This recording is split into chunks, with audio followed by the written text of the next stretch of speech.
Google made conversational analytics and BigQuery generally available on June 30th, 2026, and that is a real milestone.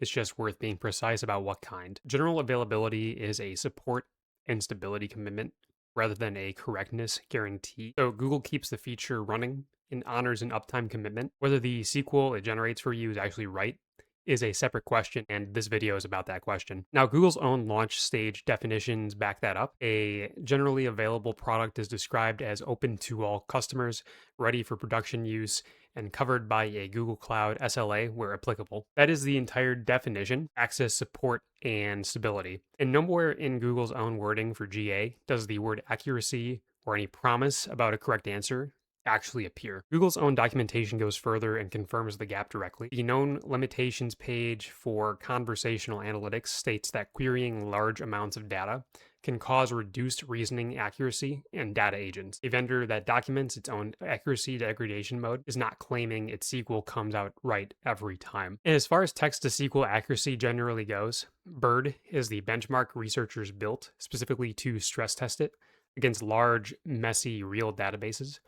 And checking Bird's live leadership board, the current top ranked system, which is an AT&T CDO Dessert entry, exits 81.95% of queries correctly. The human baseline on those same questions is 92.96%.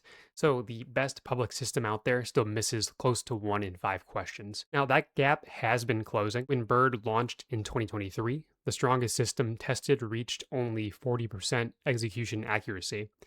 2 years of dedicated research roughly doubled that, so up to 81.95% today. And the best system on record still trails the 92.96% human baseline by about 11 points. None of this scores conversational analytics itself, it's just the honest ceiling on the underlying problem. What I would run before trusting this anywhere near a client-facing number is a divergence test. Pick a dataset you actually understand, write questions you already know the answer to, and then handwrite correct SQL for each one. Run every question through the tool and diff its result against your handwritten result, row for row. And the shared that disagree is basically your divergence rate. Then tag each mismatch by failure type, so a wrong join grain, a dropped filter, a wrong date window, and that tag is what turns a pass-fail rate into a map of where the tool still needs a human check. Until you've measured that divergence rate on your own data, I would treat this tool as analyst assisted rather than an unattended agent running against a number a client sees directly. The full protocol and the sources behind every figure here